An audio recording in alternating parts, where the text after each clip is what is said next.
Your Royal Highness, Excellencies, ladies and gentlemen, friends, Namaskar. Good evening. मैं His Majesty the King and Custodian of two Holy Mosques और मेरे भाई His Royal Highness the crown Prince का धन्यवाद करना चाहूंगा कि उन्होंने मुझे इस फोरम में भाग लेने का निमंत्रण दिया।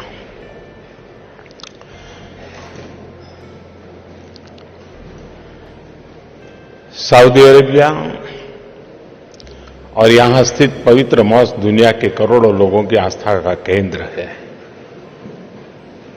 यह भूमि वर्ल्ड इकोनॉमी का भी ऊर्जा स्रोत रही है। आज रियाद के इस ऊर्जावान शहर में आपके बीच में मुझे भी पॉजिटिव एनर्जी महसूस हो रही है।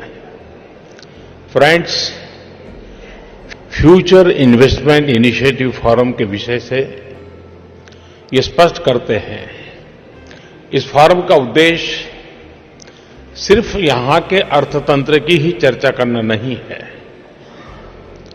बल्कि विश्व में उभरते ट्रेंड्स को समझना और उसमें विश्व कल्याण के रास्ते ढूंढना भी है। इसी कारण यह dynamic platform business world calendar का एक महत्वपूर्ण भाग बन गया है। सिर्फ 3 साल के कम समय में ही इस फोरम ने लंबा सफर तय किया है।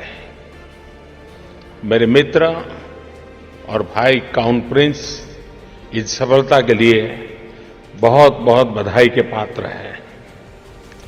उनके इस फोरम को दावोस ऑफ द डेजर्ट कहा जाता है। पिछली शताब्दी में सऊदी अरब के लोगों की मेहनत और कुदरत की नेमत ने डेजर्ट के रेत को सोना बना दिया। अगर चाहता तो सऊदी अरब का नेतृत्व पर आराम से बैठ सकता था, मगर आपने आने वाली कई पीढ़ियों के बारे में सोचा, भविष्य की चिंता की, पूरी मानवता का ख्याल किया। मैं his royal highness crown prince को इस बात के लिए बहुत बहुत बधाई देता हूं।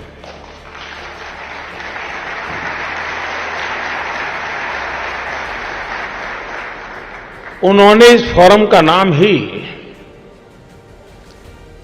फ्यूचर नहीं रखा, बल्कि इसकी पूरी संकल्पना फॉरवर्ड लुकिंग है, भविष्य के प्रति उन्मुख है।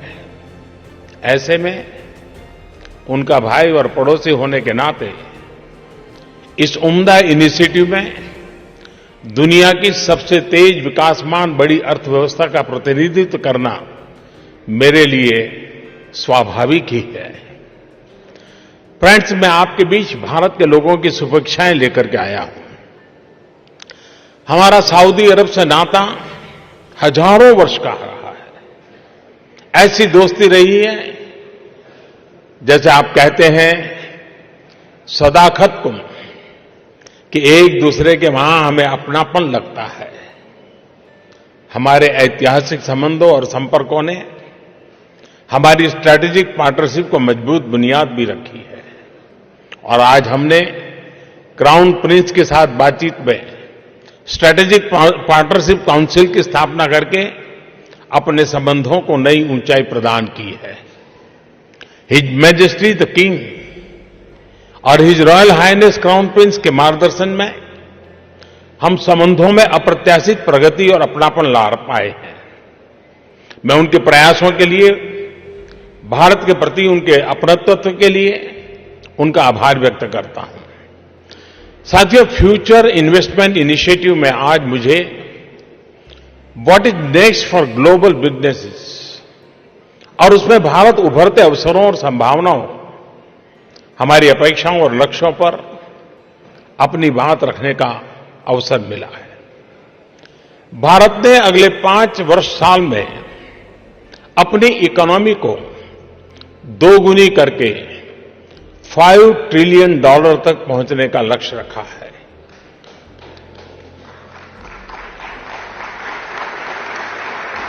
ऐसे समय में तो यह विषय और भी प्रासंगिक और महत्वपूर्ण हो जाता है।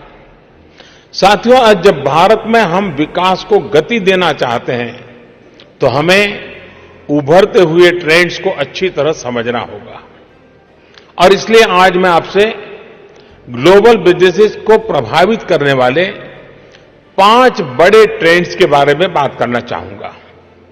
पहला ट्रेंड है टेक्नोलॉजी और इनोवेशन का प्रभाव। दूसरा, ग्लोबल ग्रोथ के लिए इंफ्रास्ट्रक्चर की इंपॉर्टेंस। तीसरा, ह्यूमन रिसोर्स और फ्यूचर ऑफ वर्क में तेजी से हो रहा बदलाव। चौथा, कंपैशन फॉर एनवायरमेंट। और पांचवा ट्रेंड है business friendly governance. Friends, technology और इनोवेशन के बढ़ते हुए प्रभाव के हम चश्मदीद गवाह हैं। ट्रांसफॉर्मेटिव टेक्नोलॉजी जैसे आर्टिफिशियल इंटेलिजेंस, जेनेटिक्स और नैनो टेक्नोलॉजी ये रिसर्च से आगे बढ़कर आज रोजमर्रा के जीवन का भाग बनती जा रही है। टेक्नोलॉजी के इस बदलाव का उन समाज को सबसे ज्यादा फायदा हुआ है जिनमें नई टेक्नोलॉजीज को अपनाने और उन पर फ्यूचर इनोवेशन का कल्चर विकसित हुआ है। भारत में हमने इस कल्चर को मजबूत करने के लिए अनेक स्तरों पर प्रयास किया है, चाहे वह युवाओं के लिए स्टार्टअप चैलेंजेज हो या हैकेथॉन्स हो या फिर स्कूल चिल्ड्रन के लिए अटल टिंकरिंग लैब्स, जहां वो इनोवेशन को खुद अनुभव करते हैं। आज भारत में रिसर्च एंड डेवलपमेंट से लेकर टेक एंटरप्राइज एक व्यापक इकोसिस्टम तैयार हो रहा है। हमारे इन प्रयासों के नतीजे भी आना शुरू हुए हैं। आज भारत दुनिया का तीसरा बड़ा स्टार्टअप इकोसिस्टम बन गया है। भारत के टियर 2 और टियर 3 शहरों में भी स्टार्टअप्स उभर करके आए हैं। भारत में $1 बिलियन से ज्यादा वैल्यूएशन वाले यूनिकॉर्न्स की संख्या बढ़ती जा रही है। हमारे कई स्टार्टअप्स वैश्विक स्तर पर निवेश करने लगे हैं। Indian startups are aging everything from food delivery to transport to hospitality to medical treatment to tourism. और इसलिए विश्व के सभी इन्वेस्टर्स, खासकर वेंचर फंड से मेरा अनुरोध है कि आप हमारे स्टार्टअप इकोसिस्टम का लाभ उठाएं। मुझे पूरा भरोसा है कि भारत में इनोवेशन में किया गया निवेश सबसे ज्यादा रिटर्न देगा और ये रिटर्न्स सिर्फ भौतिक नहीं होंगे बल्कि युवाओं को एम्पावर करेंगे। फ्रेंड्स, वैश्विक बुद्धि और बिजनेसेस के विकास के लिए इंफ्रास्ट्रक्चर का महत्व लगातार बढ़ता जा रहा है। मैं मानता हूं कि इंफ्रास्ट्रक्चर एक अपॉर्चुनिटी मल्टीप्लायर है। इंफ्रास्ट्रक्चर एक तरफ बिजनेस को निवेश के व्यापक अवसर देता है तो दूसरी ओर बिजनेस की वृद्धि के लिए इंफ्रास्ट्रक्चर आवश्यक है, अनिवार्य है। साथियों, आज दुनिया में फिजिकल इंफ्रास्ट्रक्चर के अवसर सबसे ज्यादा विकासशील देशों में है। एशिया में देखें तो इंफ्रास्ट्रक्चर के लिए प्रति वर्ष $700 बिलियन के निवेश की जरूरत है। भारत में हमने अगले कुछ सालों में इंफ्रास्ट्रक्चर में $1.5 ट्रिलियन के निवेश का लक्ष्य रखा है और फिर आज हम इंफ्रास्ट्रक्चर के बारे में साइलोस में नहीं सोचते, बल्कि हमारा प्रयास इंटीग्रेटेड अप्रोच का है। One nation, one power grid, one nation, one gas grid, one nation, one water grid, one nation, one mobility card, one nation, one optical fibre network, ऐसे अनेक प्रयासों से हम भारत के इंफ्रास्ट्रक्चर को इंटीग्रेट कर रहे हैं। हमने हर भारतीय को घर देने का और हर घर तक बिजली और नल से जल पहुंचाने का लक्ष्य रखा है। इंफ्रास्ट्रक्चर के निर्माण की अपनी स्पीड और स्केल को भी हमने अभूतपूर्व रूप से बढ़ाया है और इसलिए भारत में इंफ्रास्ट्रक्चर की ग्रोथ डबल डिजिट में रहेगी और इसमें कैपेसिटी सैचुरेशन की कोई संभावना नहीं है। इसके कारण निवेशकों को लंबे समय तक रिटर्न भी सुनिश्चित रहेगा। साथियों, तीसरा ट्रेंड यानी ह्यूमन रिसोर्स और फ्यूचर ऑफ वर्क में आ रहा बदलाव भी बहुत महत्वपूर्ण है। आज इंटरनेशनल फॉरेन इन्वेस्टमेंट के निर्णय क्वालिटी मैन पावर की उपलब्धता पर निर्भर करते हैं।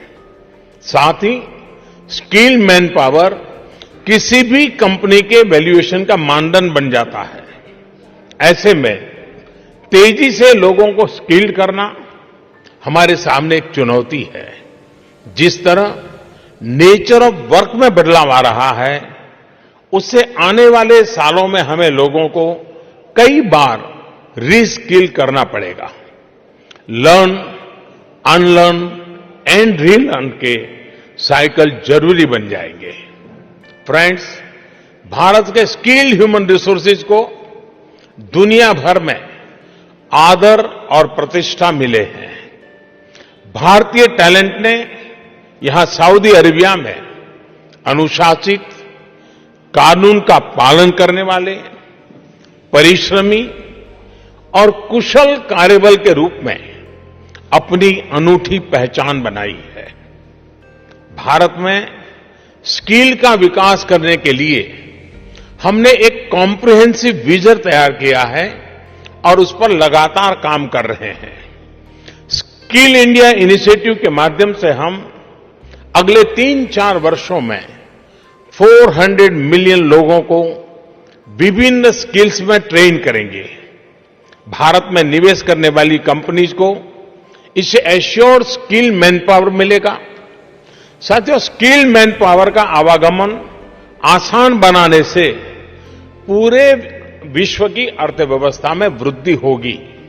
मैं मानता हूं कि हमें इंटरनेशनल ट्रेड एग्रीमेंट्स को सिर्फ गुड्स तक सीमित नहीं रखना चाहिए, बल्कि मैन पावर और टैलेंट मोबिलिटी को भी उसका अभिन्न अंग बनाकर उसमें सरलता लानी चाहिए। फ्रेंड, चौथा ट्रेंड यानी कंपैशन, कंपैशन फॉर एनवायरमेंट, ये ट्रेंड ही नहीं है, बल्कि हमारे समय की प्रमुख आवश्यकता भी बन गई है।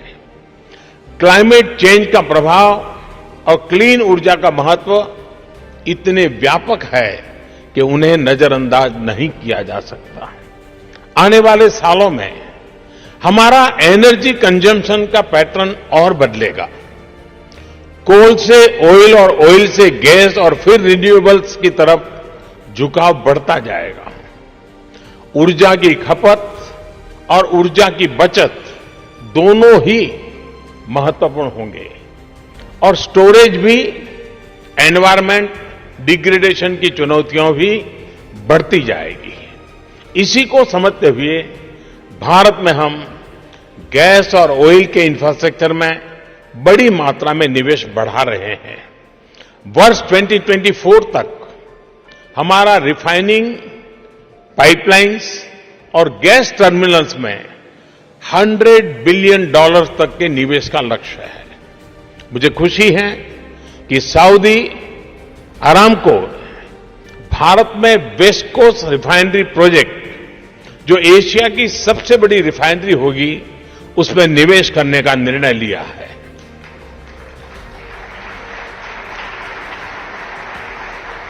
हमने हाल ही में डाउनस्ट्रीम सेक्टर में खास करके रिटेलिंग में निवेश के नॉर्म्स को लिबरलाइज किया है, जिससे इस क्षेत्र में ईज ऑफ डूइंग बिजनेस और बढ़ेगा। इसके अलावा हमने रिन्यूएबल्स में 175 गीगावाट ऊर्जा पैदा करने का जो लक्ष्य रखा था उसे भी आने वाले वर्षों में बढ़ाकर 450 गीगावाट तक ले जाने का तय किया है। भारत की तेज गति से बढ़ती इकोनॉमी के लिए ऊर्जा में निवेश बहुत जरूरी है और हम यहां मौजूद एनर्जी कंपनीज से इन अवसरों का लाभ उठाने का अनुरोध करते हैं। Friends, last but not the least, पांचवा ट्रेंड यानी सरकार की बदलती भूमिका और उसका फ्यूचर ऑफ बिजनेस पर प्रभाव भी बहुत व्यापक है। मेरी एम्फेसिस हमेशा मिनिमम गवर्नमेंट मैक्सिमम गवर्नेंस पर रही है। मैं समझता हूं कि कॉम्पिटिटिव, इनोवेटिव और डायनेमिक बिजनेस सेक्टर के लिए एक प्रोएक्टिव, ट्रांसपेरेंट गवर्नमेंट अच्छे फैसिलिटेटर का रोल अदा कर सकती है। स्पष्ट नियम और फेयर सिस्टम प्राइवेट सेक्टर की ग्रोथ के लिए आवश्यक है। इसी सोच और इसी अप्रोच के साथ भारत में पिछले 5 सालों में हमने कई मेजर स्ट्रक्चरल रिफॉर्म्स किए हैं। एफडीआई पॉलिसी को सुगम और लिबरलाइज करने के कारण आज भारत फॉरेन इन्वेस्टमेंट का एक बड़ा डेस्टिनेशन बन गया है। बीते 5 साल में भारत में $286 बिलियन फॉरेन डायरेक्ट इन्वेस्टमेंट हुआ है। ये बीते 20 साल में भारत के टोटल एफडीआई इनफ्लो का लगभग आधा है। इंसॉल्वेंसी और बैंक्रप्सी कोड या देशव्यापी एक टैक्सेशन सिस्टम हमने मुश्किल से मुश्किल डिसीजंस लिए हैं और उसे लागू किया है।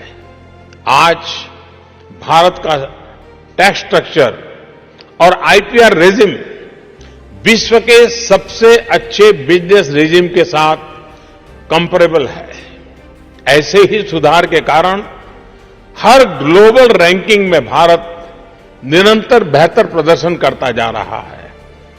लॉजिस्टिक परफॉर्मेंस इंडेक्स में 10 रैंक का जंप, ग्लोबल इनोवेशन इंडेक्स में 24 नंबर का सुधार, वर्ल्ड बैंक की ease of doing business index में 2014 में हम 142 पर थे, उससे ऊपर उठकर आज 2019 में हम 63 के नंबर पर पहुंच चुके हैं। लगातार तीसरे साल हम दुनिया के टॉप 10 रिफॉर्मर्स में आज हमने अपना स्थान बनाया है। हमने 1500 से ज्यादा ऐसे पुराने कानूनों को भी समाप्त कर दिया है जो विकास में अड़चन पैदा कर रहे थे। साथियों, पिछले 4-5 साल में एडिशनल 350 मिलियन से ज्यादा लोगों को बैंकिंग सिस्टम्स के साथ जोड़ा गया है। भारत में आज लगभग हर नागरिक के पास यूनिक आईडी, मोबाइल फोन और बैंक अकाउंट है। इस व्यवस्था के कारण डायरेक्ट बेनिफिट ट्रांसफर में ट्रांसपेरेंसी से $20 बिलियन से अधिक का लीकेज बंद किया जा सका, यानी $20 बिलियन की बचत हुई। स्वास्थ्य किसी भी सरकार की महत्वपूर्ण जिम्मेदारी है। इस क्षेत्र में क्वालिटी ऑफ सर्विस बढ़ाने के लिए भारत ने कई कदम उठाए हैं। दुनिया का सबसे बड़ा government health care program Ayushman Bharat 500 million यानी अमेरिका, कनाडा और मेक्सिको की कुल आबादी से ज्यादा लोगों को हेल्थ कवर देता है। यही नहीं, इस योजना के कारण भारत में हेल्थ केयर में निवेश की अपार संभावनाएं बढ़ गई हैं।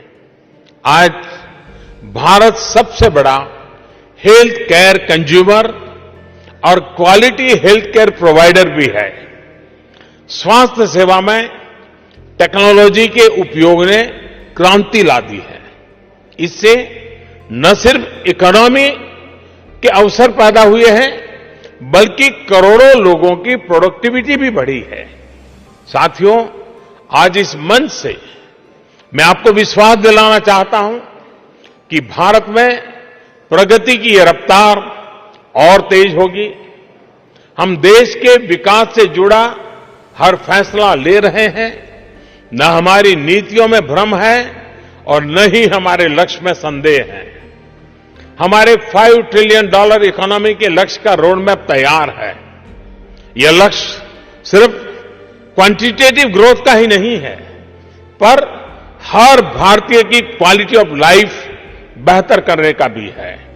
हम ईज ऑफ डूइंग बिजनेस में ही नहीं, ईज ऑफ लिविंग में भी सुधार ला रहे हैं। पॉलिटिकल स्टेबिलिटी, प्रिडिक्टेबल पॉलिसी और बड़े डाइवर्स मार्केट के कारण भारत में आपका इन्वेस्टमेंट सबसे अधिक लाभदायक रहेगा। फ्रेंड्स, हमारे साथी देशों का सहयोग हमारी विकास यात्रा का अभिन्न अंग है। सभी देशों के साथ पूरकता खोजकर और सिनर्जी बढ़ाकर हम विन विन सिचुएशन के लिए काम कर रहे हैं। सऊदी अरेबिया के विजन 2030 और इकोनॉमी को डाइवर्सिफाई करने की योजनाओं में हम उनके साथ कदम से कदम मिलाकर के चलेंगे। फ्रेंड्स, भारत की स्वतंत्रता को 2022 में 75 ईयर पूरे होंगे। हमने उस समय तक न्यू इंडिया बनाने का लक्ष्य अपने सामने रखा है। उस न्यू इंडिया में हर भारतीय की आंखों में नए सपने होंगे, दिल में नया संबल होगा और कदमों में नई ऊर्जा होगी। उस नए भारत में नया सामर्थ्य और नई क्षमता होगी। फ्रेंड्स, वह समर्थ और शक्तिमान भारत सिर्फ अपने लिए नहीं, बल्कि पूरी दुनिया के लिए शांति और उल्लास का स्रोत रहेगा। इतिहास साक्षी है कि भारत जब दुनिया की सबसे बड़ी इकोनॉमी था और सैन्य रूप से भी सबल था, तब भी हमने किसी पर दबाव नहीं डाला, किसी पर बल प्रयोग नहीं किया। भारत ने अपनी क्षमता और उपलब्धियों का पूरी दुनिया के साथ बांटा है, क्योंकि हमने पूरी दुनिया को एक परिवार माना है। वसुधैव कुटुंबकम। नए भारत में शक्ति नई होगी, लेकिन उसके चिंतन में वही सनातन आत्मा झलकेगी। हमारा विकास विश्व में विश्वास पैदा करेगा। हमारी प्रगति परस्पर प्रेम बढ़ाएगी। विश्व कल्याण के इस सफर में भारत के साथ पार्टनरशिप करने के लिए मैं आपको, पूरे विश्व के बिजनेस को आमंत्रित करता हूं। मैं और मेरी टीम सदैव आपकी सहायता के लिए तत्पर है। आपने मुझे कुछ विचार साझा करने का अवसर दिया और मुझे ध्यानपूर्वक सुना, इसके लिए मैं आप सबका बहुत बहुत धन्यवाद करता हूं। फिर एक बार क्राउन प्रिंस का, किंगडम का हृदय से आभार व्यक्त करते हुए मैं मेरी वाणी को विराम देता हूं। बहुत बहुत धन्यवाद।